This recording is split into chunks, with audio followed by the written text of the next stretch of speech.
Right, happy weekend all. And today's news is that I've got a promise of the tank this afternoon, which trying to put it together is probably the 4th or 5th. So we'll see. So what, I've chucked the carbs back in. I did give the tops a bit of a blackout, just to make them look a bit better more than anything else. So carbs back in. I'm not going to bother chucking fuel through it to see whether or not it holds, because I'm holding out for the tank. I am still going to have to do something about the about one of the pistons being low on compression. So my approach on that, rather than go straight to the pistons and the piston seals, which it probably is, but it would be daft not first to check the valve spaces, which would be my first job. Could also be a leak from the gasket, so I'll check that out while I'm doing it, which would be my second job, and the third job will be the piston rings if I can't fix it on other stuff. But I'm not going to do that today. Why am I not going to do that today? So this doesn't get a lot of airtime actually. This is my proper bike, I suppose. My bike.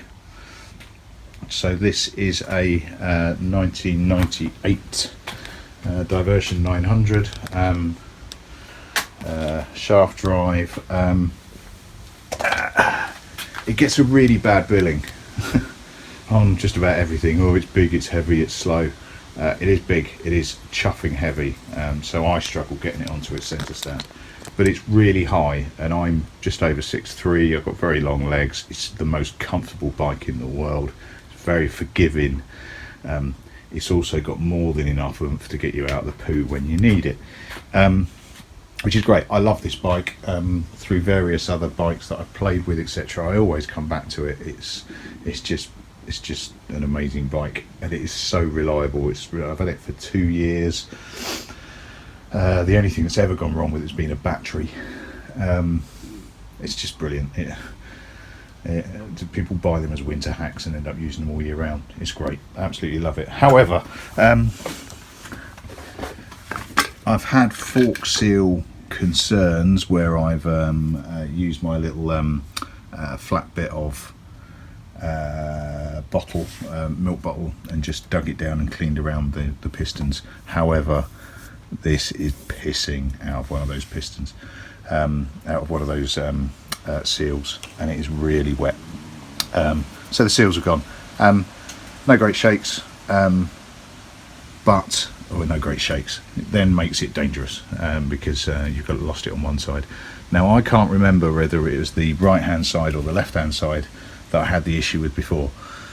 This, and it's dried out, and you can see this, but it's that bad that it's spotted out onto the ground. So this one is shagged one way or another. It might clean out, it might not. My concern is if it's the one that was leaking before, I've got one piston with effectively no oil left in it. So what have I done? I bought the kit. The kit consists of stuff that I had in the kitchen from last night's activities. So 4-coil, 10-watt medium, or 10W medium, a couple of seals, and a couple of dust seals to go over the top as well, all for the princely sum of I think £22 including delivery, something like that. So what I'm going to do, because it's my bike, I've got the Haynes manual for it, and I've had a check up to make sure there's nothing Fandango or special about it. There isn't. The only thing that's different on this to other bikes is the fact that, or to other diversions, the fact it's got blue dot calipers on it from a I want to say Thundercat, I can't remember, but it's got better brakes on it. I did that, no dramas. So everything else is standard. So what I'm going to do is I might drop it back. Oh no, I'll leave it where it is. It's another thing I love about this bike, it has a centre stand, which is really handy. I'm going to have to weigh it because it doesn't actually lean to the front rather than see the back wheels off the ground. So I'll weight it back. I need to take front wheel off, so I need to disengage the brakes on both sides because it's double disc. Another thing I like about this bike, disengage the brakes, take the wheel off, take the mudguard off,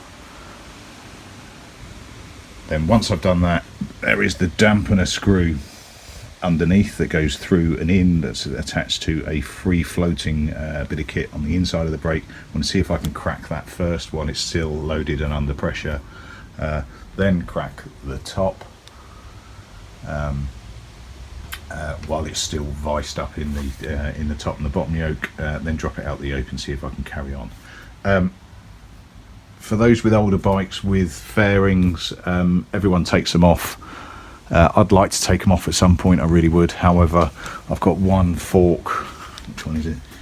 Can't really see it. You better see it later when I take it off. But you've got one fork that is really quite shagged, so I don't really see the point in exposing it. Plus, I ride this in the winter in all sorts of weathers, and this helps. I mean, I'm way above it, but the fairing helps. So, but the issue with fairing is every time you want to do something on any bike, you have to take the sodding thing on and off and on and off and on and off, and it gets so freaking boring. Fortunately, having looked, although it says in the book to take the fairing off, I think I can just slide it out without pissing around with the fairing, which has just saved me lots of swearing. So I'm going to get on with it. I'm going to disconnect the brakes, get that wheel off first. Cool. Sometime later, wheel off, mudguard off, fairing off. I didn't want to have to do it, but I couldn't get to the bolts. I freaking hate pissing around with the fairing on this bike. It's just so counterintuitive to get it off.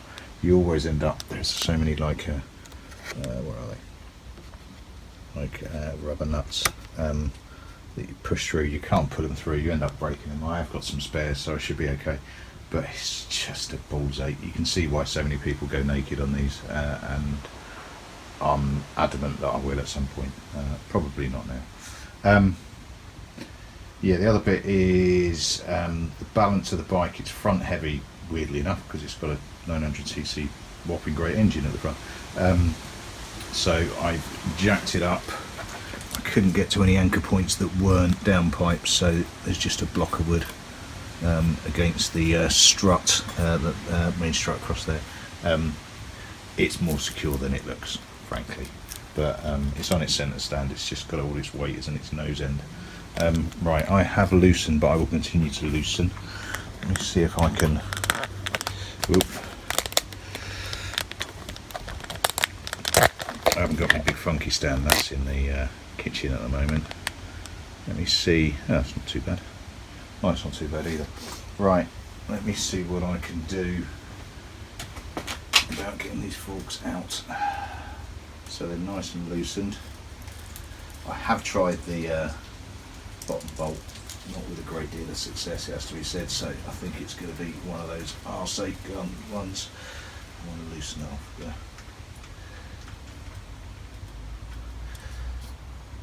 Nasty. Oh, hang on, I've got a plastic cuff there somewhere. There's my scissors. My hidden scissors, because my house seems to eat them, or my kids do, one of the two, but I can never find any when I want any. So I've stolen a set, they stay in here, and the number of times I've had to stop the kids from coming in and nicking them. No, they're daddy's. Right, put them away. In fact, if I leave them out, they get borrowed.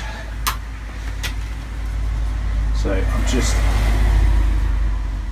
gently spinning. It's loose enough to come out. I don't want to yank it out. It's not seized, although it's pretty nasty.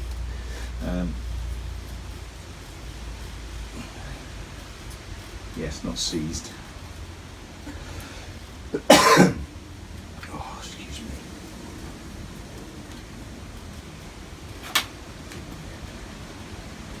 Ugh.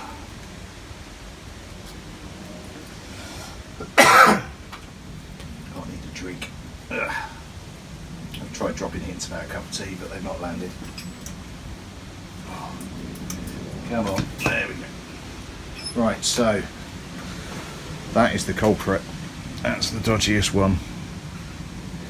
And you can see all the runoff down the lower fork as to where it's, excuse my pun, shot its bolt. I've loosened the top off as well. is a heavy bike. It has quite a lot of load on its springs. Look at that, that's a couple of bounces. And you can see how wet that is. That is one full-on blown seal, I think, that one. Alright, let's see if I can do the same on the second.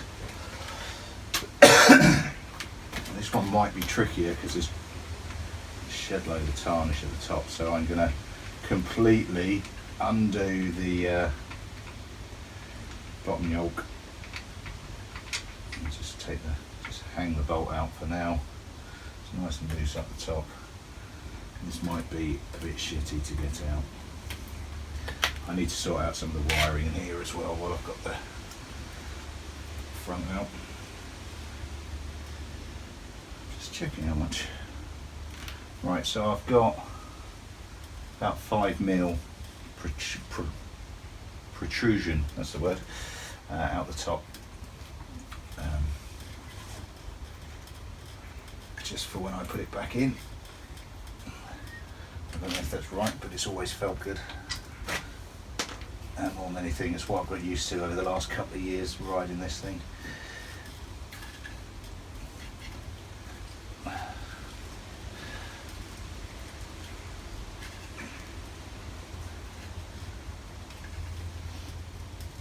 Right, this is one is not sliding out so nicely, so I'm going to lube it up and jam in a screwdriver, I think, just to open that bottom yoke a little bit.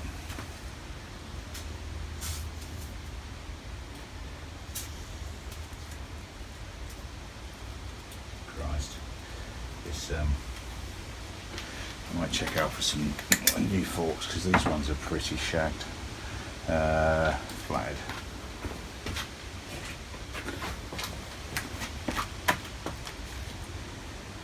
So I'm just jamming a screwdriver into this recess to just try and open it out a little bit. That's better. Although it is thrashing what's left of the chrome on the top, but so be it.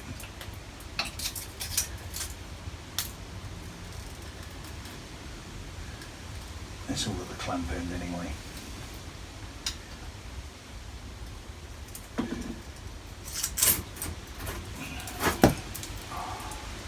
Gotcha. Right, if you excuse the fact that my hand, because I've lubed it, it's all, look at that. That is one fairly nasty fork.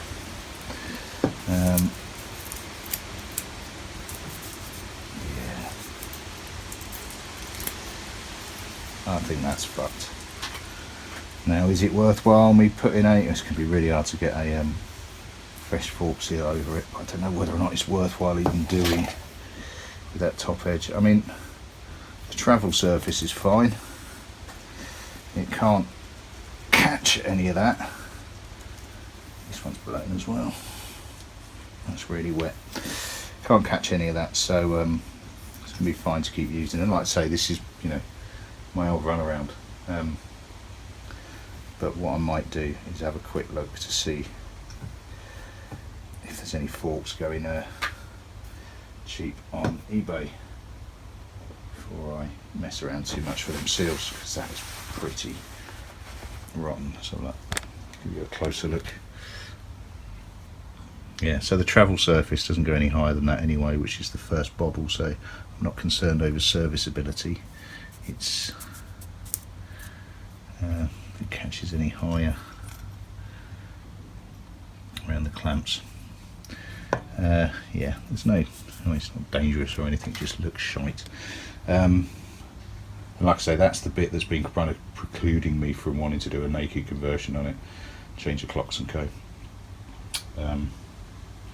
Yeah, we'll see. There is, of course, nothing to stop me from doing that whilst riding that. Oh, I'll think about that actually. Yeah.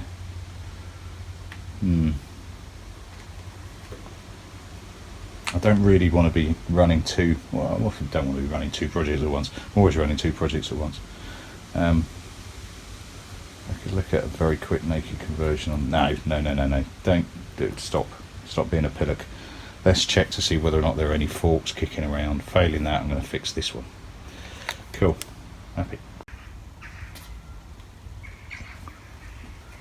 Right. So I've got the crappy one here. I've loosened it off a bit at the top, so it should be okay. Right, cloth, just in case it goes berserk. Oh, do you know what? It's 19. I've got a ratchet 19. That'll be better. 2 seconds. Particularly under a cloth. 19. Happy. Alright. Yeah.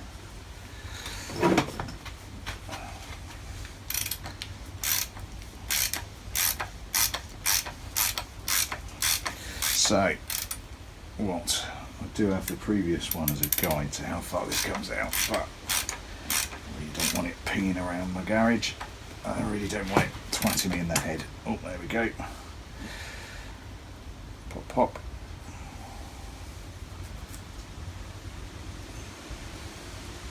So what have I got? That's the ratchet. That's the lid. So it goes lid onto, and you disappear down there, lid onto flat disc. So that's how it does its adjusting. I then think I have a tube. Happy. And then, cool. That smells awful. I'm not saying that. Hang on. And I've got a washer. Then I've got a spring. I've got a spring that is slightly progressive.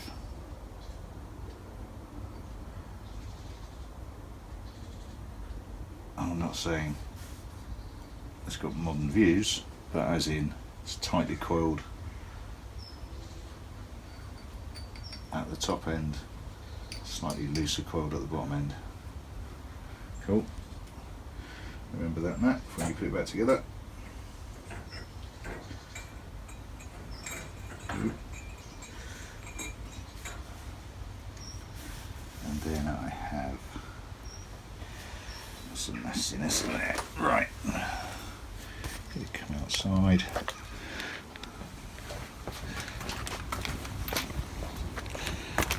First one there.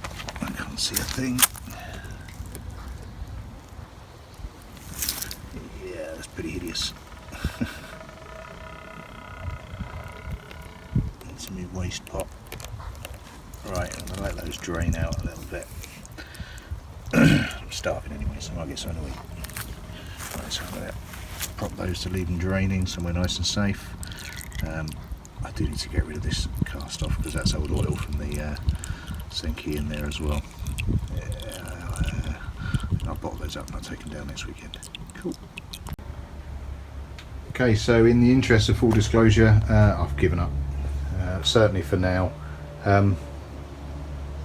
Yeah, could I get that bottom retaining bolt out? Could I bollocks? I've tried everything. I've tried the little tool that I made up for my for the eliminator in a previous video was too small. I've got another end piece for it, that's too big. I've tried a broom handle to the point where I think I've got it wedged in and can't get it out. I've nearly launched it across the pissing road twice. So what? I don't know, it's weird. I felt more pressure to do it because it's my commuter bike. Just picked up my car, could drive to work. I don't want to. Riding to work's fun. But so what? I want to do a naked conversion on that bike. It looks so much better without all this garbage on the front, despite the fact it's designed for it, etc, etc. It vibrates, it's a pain in the ass. So I want to do a naked conversion on it. So I might see if I can find a front end to swap out with it, and I'll jump on the various Facebook sites to work out what other people have done. So what, I need a bike. Well, this is MOT'd up till January already. So if the tank turns up today, I'm going to take it out and see how it rides. Hopefully I've sorted the carb issue, and they're looking better too, if a bit dusty. Too much dust setting the paint. Yeah, I did want to leave this alone and bring it all back up, but actually it might just be a longer term project, and I'll halt it where it is to make it rideable. Ride it while I sort this out. Failing that, the Senki has still got a month's MOT on it before I even bother re-MOTing it. So what? I'm not walking to work. I'm not driving to work. Just not quite sure what I'm riding yet, and it all depends if the pissing fuel tank turns up, which is supposed to in about half hour's time, according to the guy I bought it from messaged this morning. However, as I've covered several times throughout this, I just don't trust him anymore. But we'll see. We'll see. If it turns up, I may do a bit of filming and take it out for a ride, see what happens. Cool. That'll do me for the day. Another reason it's put away. It's a beautiful day. I want to go out with the family and the dog, rather than lock myself away in a garage for the entire day. So yeah, bit of a null update today. Bit of a failure on this, but it's what forks do. And just, before you throw things too far, walk away. I did try and see the drill down there. I did try Charlie's drilling in from the top and screwing out. All I was doing was snapping drill bits, so I need some better drill bits before I try that. It was just pissing me off even more. Even more so now that I've got half a tree wedged in one of them. But hey, good days, bad days. The secret is to learn to walk away from the good ones with a smile and the bad ones with resolution to do better. Cool. That'll do me for now. I'll catch you later on. Cheers all.